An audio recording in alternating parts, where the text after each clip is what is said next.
tea lovers, settle in because we've got a story. I'm Nell. And I'm Rose. And today we're bringing you the tea. Across eras. Hey, all right. So I have prepared a story for you today, and I have titled it, Would Clara Bow Be a Swiftie? I have very little experience with either. So. Right. That was confusing because, when I was getting to like the second half, I'm like, oh, it's Taylor. Like, obviously the parallels. And then I remembered that many of our audience might not know a whole lot about Taylor Swift. Because I think everybody knows who she is, like, as a person who exists. You know the name that pops up in the news every other day, but it's not exactly your wheelhouse. So it's just sort of like, oh, that thing has happened. Right. Like, that's how I am with politics. Yes. I know the names. Everybody has their niches where they're just like, Please I leave don't me alone. know. Yeah. Okay, but that's what I'm here for. So, I picked Clara Bow because of Taylor Swift. As you probably don't know, Taylor won a boatload of Grammys on February 4th this year, 2024. And when she won her first one of the night, she announced she was going to be dropping a new album. And I had strong suspicions that was going to happen because I can't remember exactly now, like her website went dark or something. I don't know. My former roommate called me and was like, Taylor Swift's website is dark. And I'm like, oh my gosh, a new album's coming. So I watched the Grammys for that reason. I'm super glad I did. Also, Miley Cyrus, mwah, her hair was like this big 80s and she was wearing like old Bob Mackie, and I love Bob Mackie. Anywho. I think that the thing I like the most, and probably even just only do around any award show, is just like the next day, like, ooh, parade of dresses. Yes, always. I literally have no context most of the time. I like that this exists. I didn't watch the Oscars last night, but I did look at all the clothes this morning. My parents did. It's so funny. They're actually a little bit more culturally relevant at this particular moment. Interesting. Well, like, Oppenheimer won a ton of awards, and it was a very good movie. Yeah. And then I have not seen Flowers of the Killer Moon, but, that was talked about a lot. It had Leonardo DiCaprio, and mostly I know about it because it was filmed in the town where my stepmom grew up. Oh, no kidding. Yeah, and so her and some of her people she's still friends with from child or teenagehood or what, they flew back there, and they went to, like, not the movie premiere, but a movie premiere there. So, yeah. Well, that's how I felt about Oppenheimer a little bit. It was just like the building that the barracks building that they filmed in a little bit was where we went to church. That was my dad's church. Right. He found a typewriter there when I was 10. That was the coolest thing ever. That is actually really cool. I don't think I've been to Los Alamos, to be honest. Isn't that weird? It's not on the way to anywhere. You definitely have to be there for a reason. It's not. And then I don't think Barbie won any Oscars last night except for Best Song, which was Billie Eilish. And I just forgot the name of the song.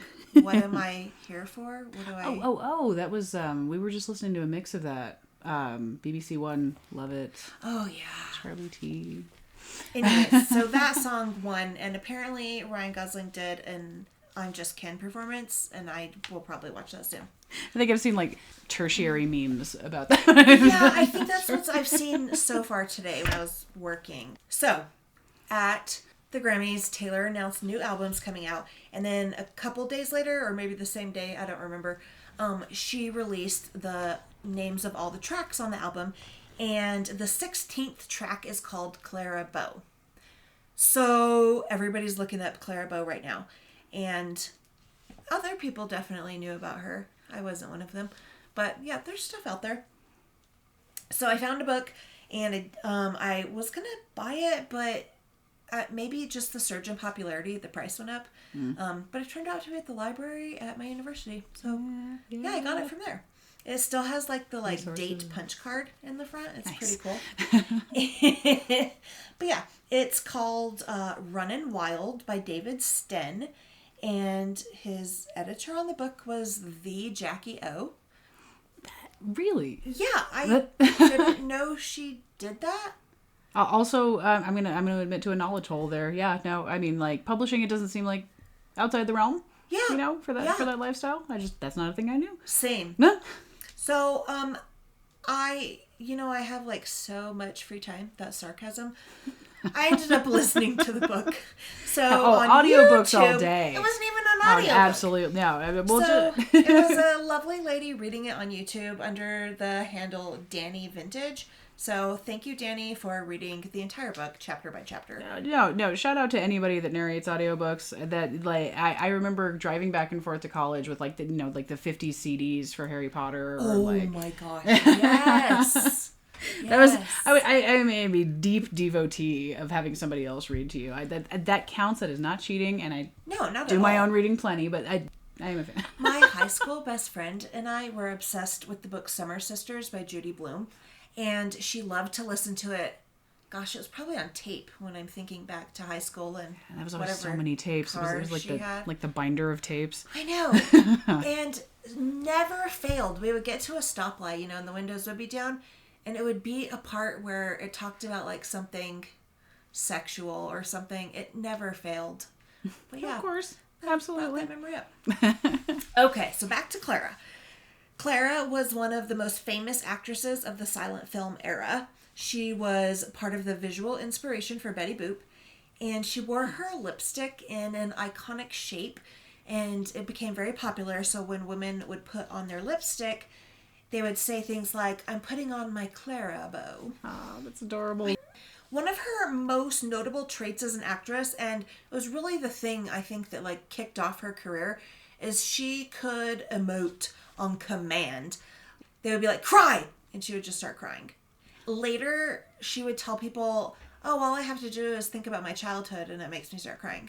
I remember hearing that. I don't remember who said it, but it was like an interview where someone was asking an actor, like how you could cry on command. And he was like, "Well, really the answer is it's always under there. You actually just let go." And I was just like, that stuck with me. So Clara was born July 29th, 1905, or 1904, or 1907, depending on the source, but most of them said 1905.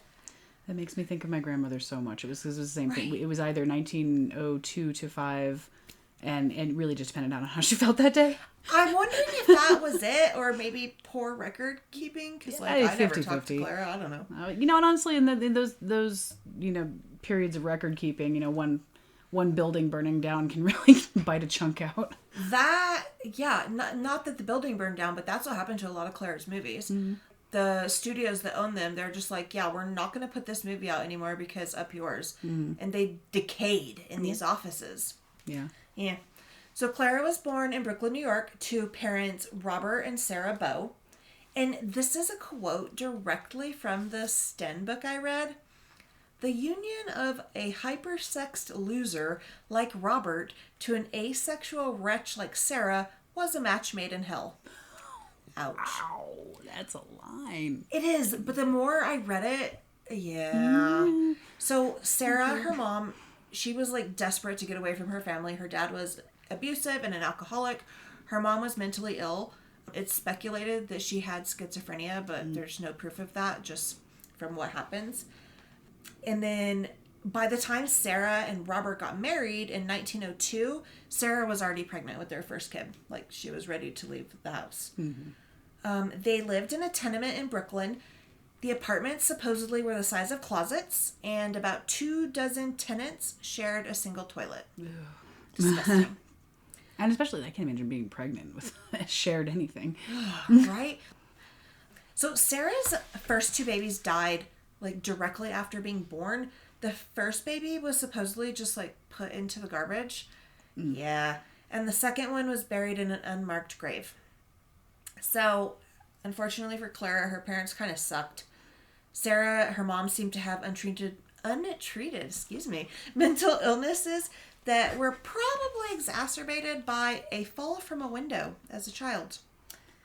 Wow. Yeah. Traumatic brain injury. I was talking about my niece is kind of getting into Tudor history, and I was like, "Oh, I'm going to avalanche you with information. You just let me know." But the idea that Henry VIII had a traumatic brain injury from an early jousting accident, that super resonates with me because it's a total personality shift, and then you just have massive. Yeah. From what we know about traumatic brain injuries now, that makes absolute sense. Wild. Mm-hmm. Her mom would have what is referred to in the book as fits, where she would act out and like do these really strange things, but then not remember anything afterwards. Her mom also spent a lot of time telling Clara that she wished she was dead. which progressed to, and I quote, "I think I'll kill ya." And then finally to Clara waking up one night with Sarah standing over her with a butcher knife against her neck. Goodness. Yeah. And then her pathetic dad, Robert, was in and out of her life a good bit in her early years. He would go on alcoholic binges and lose his job. Sarah would belittle him, mostly for not being able to hold down a job. That just seems like a stacking problem. Right, it was. And then, in an unfortunate and ironic twist, as Clara began to express interest in movies as she grew up, her mom would refer to like everyone in Hollywood was, a bunch of whores. And that sounds crazy. I mean, for a lot of reasons, just because of how much we deify our Hollywood now. But, and again, like this story keeps bringing me back to Grandma a little bit. Like, because when she was asked to work for MGM in LA, her parents did the same thing. Like, well, those are devil people. You can't do that's what she. I mean, she's like 22 at this point, right, and her parents have that much influence over it. Oh my gosh! And yeah, so it's like it's just the pervasiveness of that. Just like I mean, you might not have the been idea. Here if she went.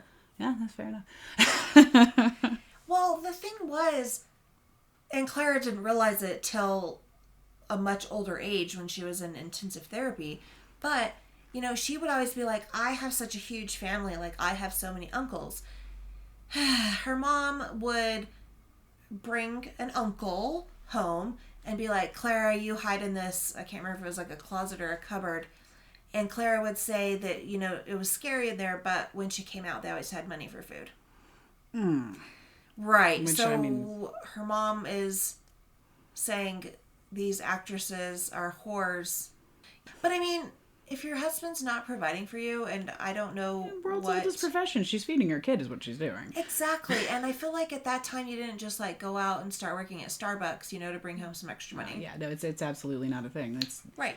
Women being able to make their own fortune, up to and including a bank account. I mean, like the timelines on that are so absolutely shocking. Right. It's horrifying. We all have living family members that couldn't have supported themselves legally because of their genitalia. Do you feel like that's kind of where things are going? Like, I'm just waiting for the state of Alabama. Which, side note, I'm allowed to talk about the state of Alabama because I lived there for a really long time. You are not a native son, but you are an honorary by God. I left. Obviously. But, like, I feel like that's next on their list. They're like, medical emergency abortions? Absolutely not. Mm-hmm. You're like eggs in a petri dish? Oh, that's a life. Yeah. It's next it's going to be like women can't have bank accounts. And then it's going to be The Handmaid's Tale. It's so short-sighted, it's blind. Yeah. Yeah. Wait. So Clara's dad, besides being an alcoholic, who would come and go, when he was home after fighting with his wife, he would then abuse Clara, and it said he would hit her with his leather strop, which is not a strap. I googled it. You probably already know this. It looks like half of a suspender, and it has something to do with shaving. So, oh, I did know. Okay, all right. A strop. Mm-hmm. I pronounced it like that because I wanted you to know it wasn't a strap. Yeah, when you have the straight razor and you have the guy like swooshing back and forth, you're basically moving the metal around just enough to get like that super clean edge. Because you really have to trust a barber in that day and age. Yeah, that's terrifying. They're holding a machete to your face, so it's you want that to be as clean sharp as possible. Probably because of all this trauma, as a child, Clara developed a stutter. And she, poor baby, she described herself as the worst looking kid on the block and said it didn't help that her mom called her the ugliest little mutt in the family. Oh, I know. So Clara loved the movies, which that's probably no surprise. It was like a fantasy land for her. She would spend her free time as a child watching silent films. And she loved it. And that was when she kind of started expressing like, hey, I could be an actress. It's interesting. I could really understand the appeal of a child with a stutter looking at silent films. Like, this is a fantasy world where what I perceive as a weakness doesn't exist. Exactly. So, January of 1921, Clara was 15, and this monthly publication called Motion Picture Classic announced their Fame and Fortune contest. First prize was going to be part in a motion picture. So Clara entered the contest, but it was really hard. The girl had no self-confidence whatsoever. She did have to turn in like some photos of herself for this contest, and they didn't have a camera. So her dad took her to Coney Island, and there was like a photo booth type of thing. She hated the way they turned out. She was like super sad. She felt inadequate. It was like a long drawn out thing, but the girl won. She was super terrified to tell her mom, obviously, but she wasn't going to turn it down. So the article in the magazine announcing it was called A Dream Come True. But at that point, it still wasn't. So there were funds allocated for her, or the winner, to travel, but she was already in New York, so she didn't need the travel funds, which turned out to be good because she had to provide her own wardrobe for this, and her wardrobe consisted of her mom's old shirtwaist dresses turned into clothes for her. Oh, wow. Right. Yeah, no, studio contracts. It was wild back then. So anyways, she got this outfit, and a movie role finally materialized in a movie called Beyond the Rainbow. But of course, the first thing that happens, the director called her a chubby nobody and looked at her and said, "Don't tell me she won a beauty contest," even though the contest was on ability and not looks. Mm-hmm. She didn't have the money to get more than just the one outfit, and eventually a cousin loaned her some money for clothes. But then on set, she realized everybody else was wearing makeup, and the girl had never put makeup on before. Yeah. I mean, why would it have come up? Yeah. Right? Yeah. So she asked the other 4 actresses on set for help, flat out refused. So she did her own makeup, and the director was mad. He said that her grease paint looked clown-like. However, because how many of us, the first time we grabbed mom's lipstick, looked like an absolute terror? I feel like that happens now that you can put on makeup the first time everyone look good, but that's because you have access to like TikTok and YouTube tutorials. No, long Back before in you the have olden access days, to the actual materials. Yeah, you no, just, like, swiped we just your had to look mom's dumb. blue eyeshadow and pink lipstick. You know what I'm saying? You eventually figure out how to look less dumb. It's an organic process. Exactly. So, in her first scene, though, she like stunned everyone. This director was like, basically, assuming that she was gonna suck, and he's like, "Cry!" And she did. Poof! Cried. Genuine tears. No glycerin on your No cheeks. glycerin. Yeah, I learned about that besides from the Bush song. And then, unfortunately, when Beyond the Rainbow premiered, Clara took 2 girls from school. She wasn't even really friends with them. She was just kind of show off. She took them to the theater, and her role had been cut. Oh, Yeah. Oh, that is the worst. That is a sitcom ending It's of like an arc. so tough. And then, less than a week after that happens, her dad had her mom committed to an asylum. And I mean, her mom probably needed to help, but There's no asylums middle back ground then, treatment at that point. You're either locked away for good or you're mostly making it. Like there's no middle Right. ground. And in this horrible, ironic move, it was the same asylum her mom had been committed to 16 years prior. Oh, that's gotta sting. Right. So, with her dad's encouragement, her dad probably was like, "You do this so I don't have to work." Her dad was like, "Yeah, Claire, go pound the pavement, like knock on these studio He doors." sees a cash cow. He doesn't have the jealousy issue. It's Exactly. yeah, absolutely. That's Studio to studio, agency to agency, and she's told, "You're too young, you're too little, you're too fat." And finally, though, in 1922, she gets cast in a film called Down to the Sea in Ships. And the movie was meh, but the movie critics went out of their way to really praise her performance. They're like, she stole the show. best part of the thing. And then in 1923, Clara was filming a movie called Grit, which was written by F. Scott Fitzgerald. Yeah. And she was discovered by an agent from what was then called Preferred Pictures. And they offered her $50 a week, which would be around $900 a week today, for a 3-month trial period. And they are like, "Let's go to California." That's the ticket. Yeah. After filming her first movie in California, Clara was loaned out to a movie studio called First National for her second and third movie during that 3-month trial. So, quick aside, movie studios used to like own the actor. You didn't go audition for random movies. That's what I was talking about with like old school Hollywood contracts. had much stricter parameters with what you could or couldn't do. It was wild. Across projects is Oh, what weirds yeah. me out. Like, per project I kind of understand. But you know, being locked in without knowledge of what that lock-in's going to look like just seems We're terrifying. going to talk about that. Before her third movie, because like her first and second movies, they could see the star potential in Clara, they upped her salary to about $200 a week, which would be about $3,500 today. And then in 1924, Clara was named in, I don't know if you're supposed to spell this out or say it. So it's Wampas, WAMPAS, baby stars. Could not tell you. I probably should have written down what that stood for. I wait with breath that is bated. I need to know. So it was like, it was a high honor for an aspiring actress. What it reminds me of is, and I realize you might not know this reference, but I can explain it.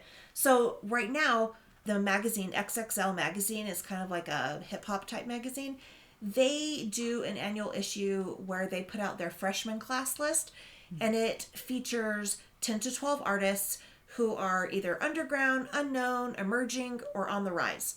And of course, they name a lot of people, and not a lot make it. But since its inception in 2007, it's featured some huge names, now huge, like Megan Thee Stallion, Wiz Khalifa, Mac Miller, Macklemore, Machine Gun Kelly, Travis Scott, Kendrick Lamar, Chance the Rapper, Lil Uzi Vert, Gunna, like so many. That's what it reminded me of. So this Wampus baby star, that was like, these actresses are up and coming, like everyone It's keep their an eye freshman on class. them. All right. Exactly. I get that. And, just like XXL magazine, some of these baby stars never lived up to the expectations that came with the honor.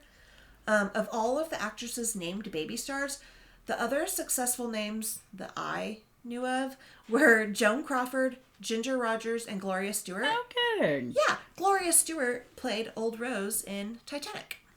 I was literally watching that yesterday. You watched Titanic again? I honestly, I every time anybody even mentions Titanic in any kind of context, I'm always like, oh, I kind of want to watch the first 45 minutes of that.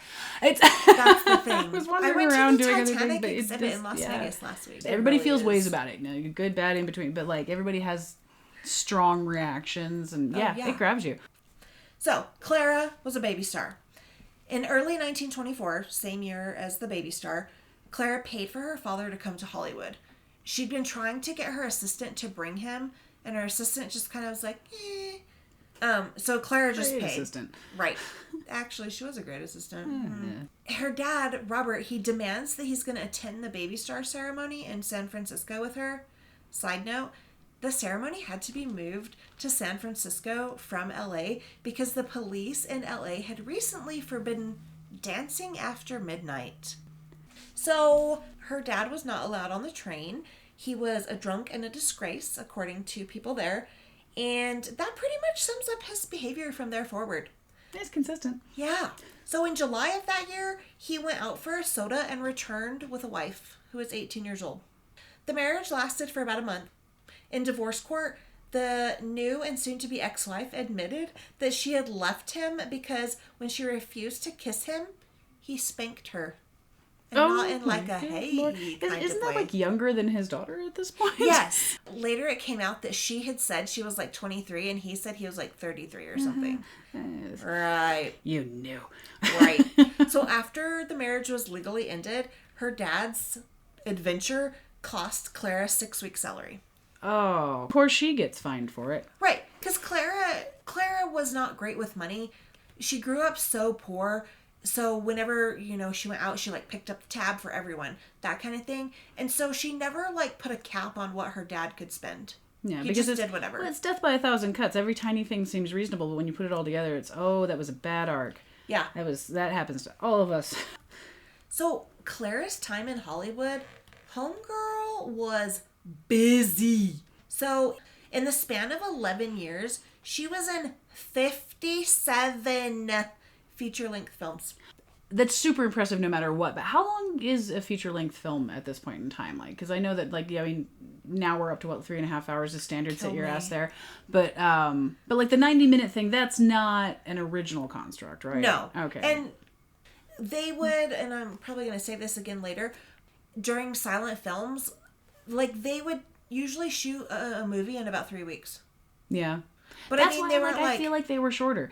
because you probably weren't like, you know, flying to different countries and sets and Right. Oh, it's a totally different process. Yeah. But Yeah.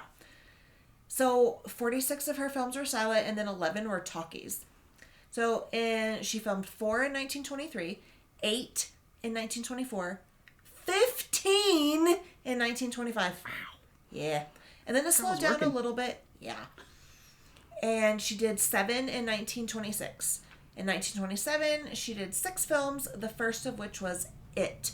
Not the Stephen King one, but It. it's the first thing that comes to mind. I mean, Every time, right? Like Pennywise. children of a certain age. And it was huge. Like, it was really, like, she was already pretty famous, This but was it just set. had to be done. Yes, yes. It just set her up there.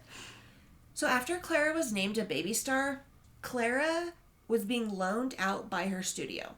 So they would loan her out for $500 a week, which would be about $8,800 now. But Clara's salary stayed at $200 a week. Oh, of course. Of course. In 1925, Clara was being paid about $750 a week, which would be about $13,300 now. But the studio was loaning her out for $3,000 a week, which was more than $53,000. Right. Right.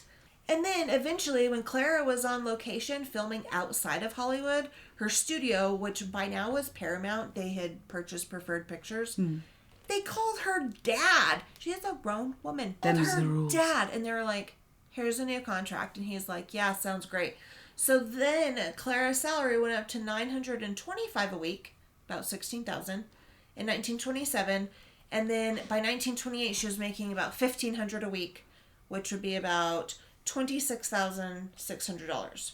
And while I would love to bring in that much money each week, the studio was making way more than that. When you know that the product is being valued higher, you're just not getting any of it. It's different. Exactly. It doesn't matter if what you're getting is good. Exactly. So, and then the reason the Paramount executives called her dad wasn't even so much just because they were like, you're a woman. I mean, that was like at least 80% of it. But they also thought that Clara and her dad were, quote, fools and enjoyed belittling them. Clara had the most hardcore Brooklyn accent you've ever heard. Before long, Paramount realized Clara was on the edge of being a star. And they were like, we got to get her a new contract right away. We need it to be longer. So they thought Clara was a pushover and it would be easy. Instead, Clara stalled negotiations and announced that she would wait until her current one expired. And be a free agent for a moment. Exactly. Well, it didn't happen, but they were freaked out. Their former Best Actress had left for another studio. They had brought in a woman to fill that former Best Actress shoes, and it was a disappointment. So they had to meet Clara's demands. Good for her. Her new contract would increase Clara's earnings to $5,000 a week, which is about $95,000 today. Getting there. By 1931. And when Clara came in to sign the contract, she had additional demands. She ended up getting a ceiling on the number of movies she would make per year, which was very important. Smart. Yes. No loan outs anymore. Guaranteed star billing, a specially designed wardrobe, 8 weeks of paid sick leave, $100 a week, which was about $1,800, for her dad in his role as her special advisor. Please give him drinking money so that I can tell him to screw off. Basically, except she never did. Loving that 8 weeks of pay. I mean, we don't even have paid sick leave for 8 weeks now. You get like 4 days. I know. First class train travel for Clara and her maid, and no morality clause, and a $25,000 bonus, about $476,000 now, if Paramount failed to exercise its option to renew her before the contract expired in 1931. Complete with retirement plan. That is Right. some great negotiating. So, really smart. It seems really smart. Seems. So, back then, if any religious groups or women's clubs or even local censorship boards took issue with a movie or its stars, the movie was almost guaranteed to become a commercial failure. There's that morality clause that you don't have control over. Yep. So, and a trigger warning here. I'm going to just mention some scandals that happened. In the early 1920s, there were quite a few Hollywood scandals, which included murder, suicide, public drug habits, and the not very good cover-up of sexual assault. It is the era of the page-turner mystery murder novel for a reason. Exactly. Because of those things, that was what had sparked the outrage with these various groups, and they were afraid the government was going to intervene. So they came up with the morality clause. The clause basically said that the actors would not do anything that would be considered embarrassing or scandalous. There's that thing about being owned by the studio again. Yes! That they wouldn't do anything to bring scorn or ridicule on themselves or the studio, that they wouldn't offend public decency. That's so open-ended. You mean so you're just guaranteed to be screwed. Exactly. Like, what does that even mean? To deal with the lack of the morality clause in Clara's contract and the potential $25,000 payout, the studio made it contingent on her conduct. I'm sure this is not a surprise, but Clara never ended up with that money. Yeah. The $25,000 eventually grew to about $30,000 and actually ended up with one of her ex-boyfriends. So 20 of Clara's movies were filmed in just 2 years, and back then it was typical to film the entire thing in 3 weeks. But once studios discovered that audiences loved the saucy Clara who gets her man... Isn't that the dichotomy? They're worried that she's going to take down the universe because she isn't following her morality clause, but it's that exact cachet that's making them money. Exactly. We'll talk about that. So they knew audiences loved it, so they're like, this is the formula. We will keep you doing this, and we'll make money, and we'll all be happy. And Clara did try to get out of her formula films, but they made her and the studio loads of money. And it's been said that if she had been cast in a few more serious roles, because she was cast in one, didn't go over super great, the audiences would have probably grown to love it, but the studio wasn't taking that chance. It reminds me of when Kelly Clarkson released, I think, her third album, and she was like, this is my album, I want to do it my way, and her record label didn't promote it at all. Yeah. I didn't hear the album, so I can't say whether it was good or bad, but commercially, it wasn't a success. The film that just made Clara blow up was the movie It.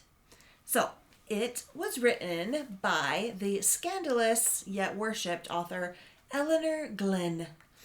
Eleanor wrote very sexy novels, and they were considered super shocking at the time. She's got a copy of Lady Chatterley's Lover in her nightstand. So, like, remember when 50 Shades of Grey came out and then it was going to be a movie and it, like, blew up and everyone everywhere was talking about it? Everybody's maiden aunt has a weird conversation with the kids. Right. So, it seems like it was like that times 10 or 20. Because she, like, wrote this one scene where they were, like, undulating on the tiger skin rug. Like, it was just shocking for the time. Well, you know, you have far less access to shocking material at that point. When it becomes, like, a little bit more mainstream, it's true. An entirely different prospect. It is true. Things are so mainstream now that it takes a lot to shock me. It's been said that Eleanor inverted the sexual power structure by making her heroine an aggressor and the hero her prey. But then, by the 1920s, Eleanor's popularity was in decline, so she accepted an offer to write scenarios in Hollywood, despite never having seen a movie. Yeah. I had to look up what a scenario was, and a scenario is like the outline or the summary of the story.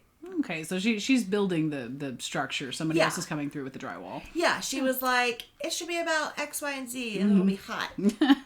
Yeah. So Eleanor came up with the ideas, and she was paid really well for it. Her popularity in Hollywood absolutely exploded. She was referred to as Madame Glynn, and she was the final word in taste and refinement, even though it seemed like those words were like literally the opposite of how you would describe Eleanor Glynn. So It was a movie about a shop girl with a crush on her boss.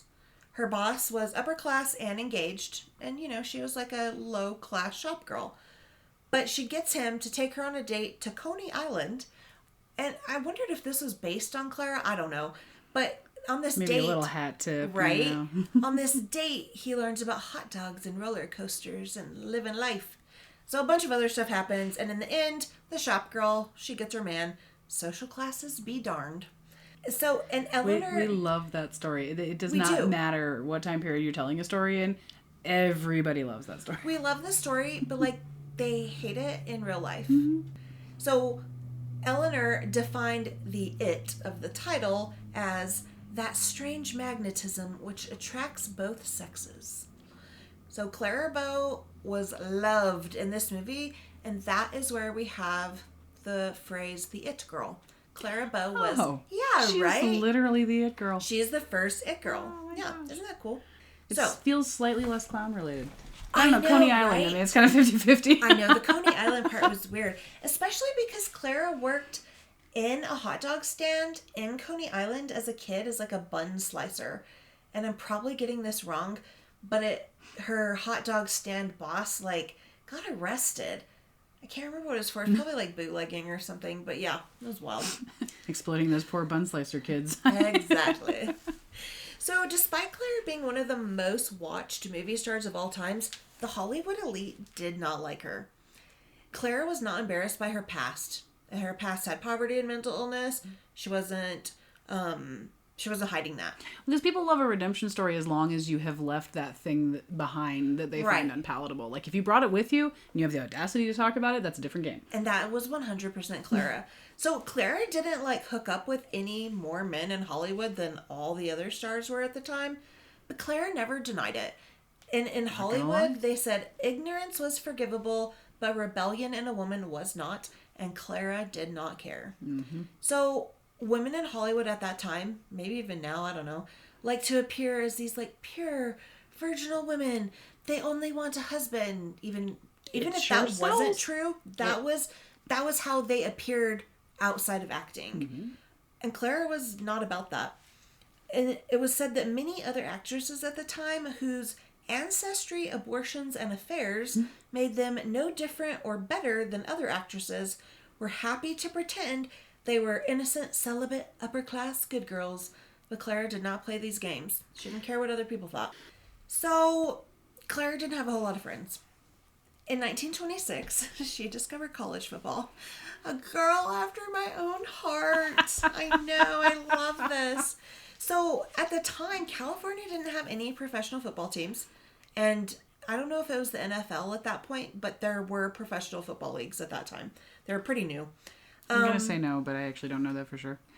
Yeah, it definitely wasn't the NFL. I looked it up. It was, like, very new. Like, definitely within the last I decade. mean, it's a young game. Yeah. Everyone in California was a big Stanford fan.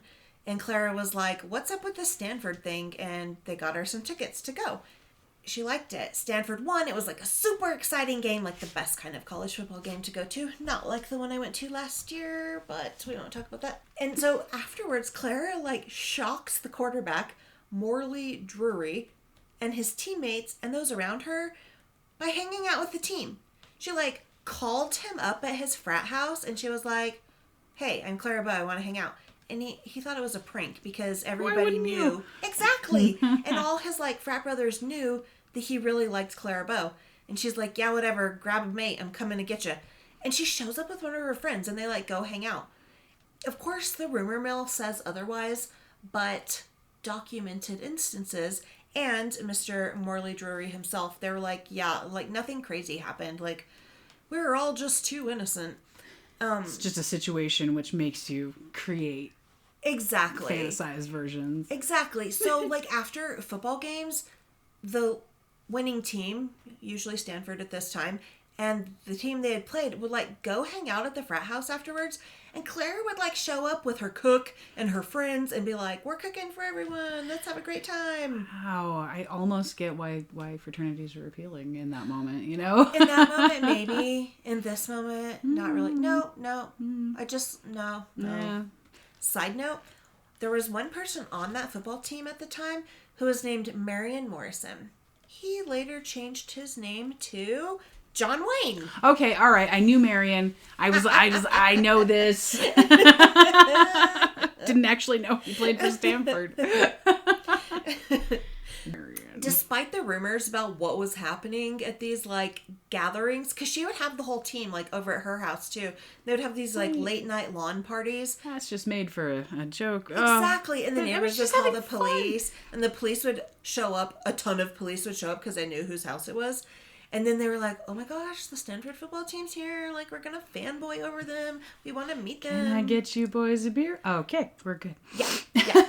And so, like I said, Clara didn't have a ton of friends, and people would call her like a sweet girl, but a very lonesome sweet girl. Lonely in a crowd. Yeah. Yeah. So her dad eventually demanded that Clara stop hanging out with the Stanford football team. Quit acting wrong, meal ticket. Yeah. Exactly. Instead, she they started having their parties at, I can't remember what it was called, like Allah's Garden or something. It was kind of like a hotel or maybe a resort or maybe an apartment complex. Yeah, they would just like have parties there instead. All right, this is where we're going to take a break. Join us with part 2 for the exciting conclusion of Would Clara Bow Be a Swiftie?